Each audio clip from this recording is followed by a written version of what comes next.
What's up, beautiful people? Today we're going to talk about why I think Happy Tree Friends is a simulation.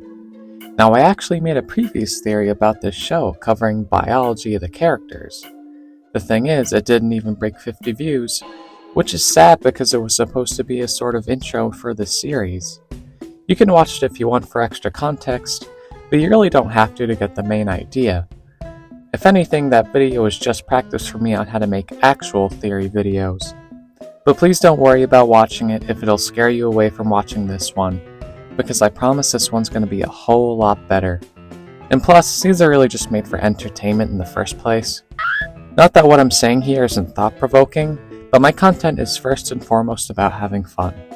So without further ado, let's talk about why the Happy Tree Friends world is a simulation. First of all, everything resets all the time. Without pattern, things in the Happy Tree Friends world always end up back to normal after chaos breaks loose. We never see any damage done in an episode retained by the next one. There is zero continuity in the series, but I think that's done intentionally. It might be because there's a certain threshold of destruction/death in order for this to happen. This phenomenon is likely just one of the laws of their universe, as it were. Or, better put, one of the laws of their simulation. And if we're using our own real universe as comparison, I would say, yeah, things resetting is pretty abnormal. Some evidence to suggest this might be the case is that some of the characters have permanent injuries. For example, Handy and Russell, who live with missing limbs. As if the simulation decided, quote-unquote, that they weren't enough to trigger a reset. Not only that, but some characters we know have existed are just permanently dead. Take Pop's wife, who we know did exist, but whose death wasn't impactful enough for a reset. That might be why we've never seen Giggle's mom after her first and only appearance in the third episode. Perhaps it wasn't spectacular enough. Suddenly the show just became a lot more dark knowing this, didn't it? As if hitting the fan for everyone might just be desirable over one permanent life-altering injury or death. Not that the characters are even aware of this anyway. More damning evidence is that we rarely see other members of the Happy Tree Friends race besides the main characters. Anything happening in the world that could otherwise be caused by normal inhabitants is always caused by them. We never see any other members of their race working, building, playing, etc. Now, something to know about simulations is that they don't have to be the most resource-intensive. In other words, they don't need to run more than what's necessary in order to play out what's going on inside. That's why everything that goes on in their world is always directly related to the main characters in some way, because the simulation is only concerned with what's happening with them, and not much of anything else. But notice how I said we rarely see other members of the Happy Tree Friends race. Because when we do, it's weird. You might be in the same boat as me whenever I feel strangely uncomfortable when they show up on screen. Because, correct me if I'm wrong, but they're always just so static, for lack of a better word. Not in the sense that they can't move, but because they're just very monotonous. They always have the same expression, and aren't nearly as lively as the main characters. Point is, they are not normal. They strike me as placeholders for what would normally be the actual rest of their kind. It's likely they were artificially generated by the simulation in order to give off the illusion of a functioning society. It's weird though. Somehow I get the impression that there originally was an actual rest of their species besides the main characters. It just doesn't add up that they would have the entire simulation just to inhabit those 22 subjects, aka the main characters, because all the evidence points towards their world actually being a simulation.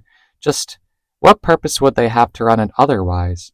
And what caused it to change to how we know currently? Let's address each of those questions. Assuming there was an entire society of Happy Tree Friends, let's think about why. What's obvious enough to us is how human their world is. Think about it.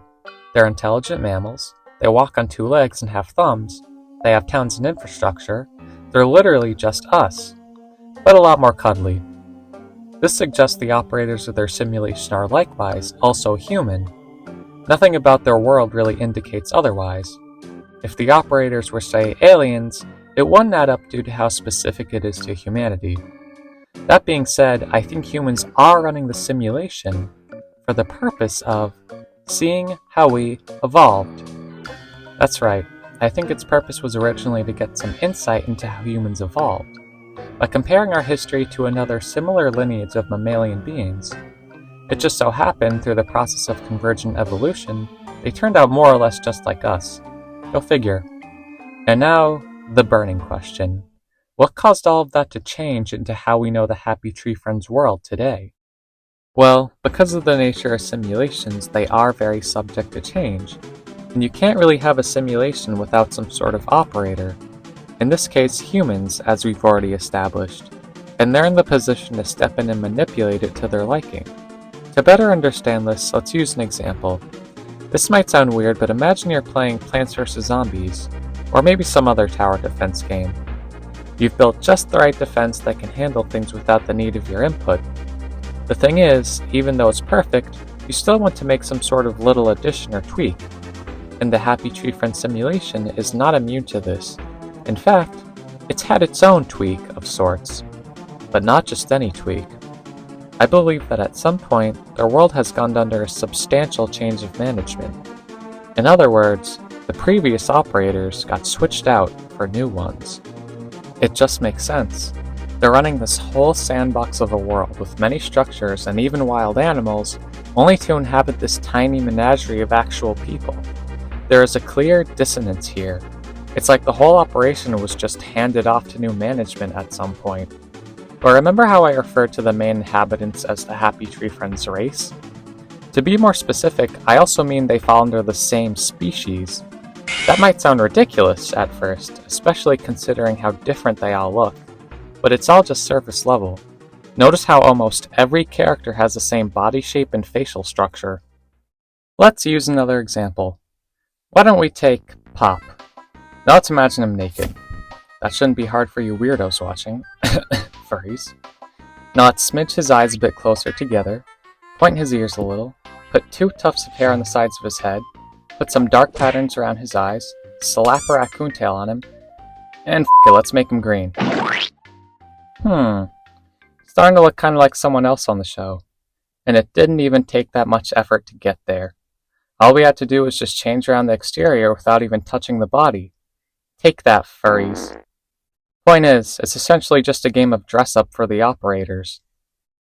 And the reason I bring all that up? Well, it ties into why I think there's been a change of management. You see, the new operators don't respect the simulation like the previous ones. In contrast to seeing it as a tool to help humanity, they instead see it as a means to entertain themselves. That's why all the main characters look so different, yet so similar. Because though they're all the same species, each individual has been given their own distinct look by the new operators.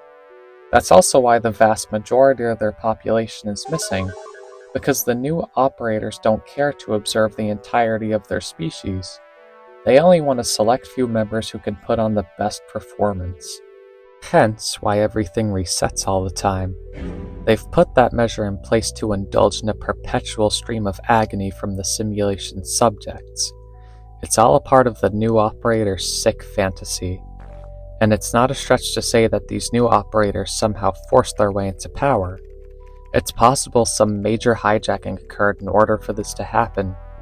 Nothing the original operators could have been prepared for. The thing is, though, there is yet another important player in the mix, who also plays an integral role in this grand scheme. An enigma that I have yet to delve into. One who is none other than a very special man named Lumpy.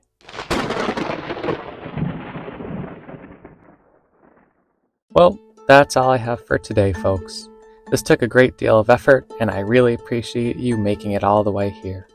I hope you enjoyed this video as much as I did making it. And if you want to show your support, please consider liking and subscribing for future content just like this. And if this video magically gets 1,000 plus likes, I might make a part 2 covering the enigma himself, Lumpy. Either way, hope you're having a great day or night. And if you're not, I hope this video turned it around for you. But without further ado, peace the frick out!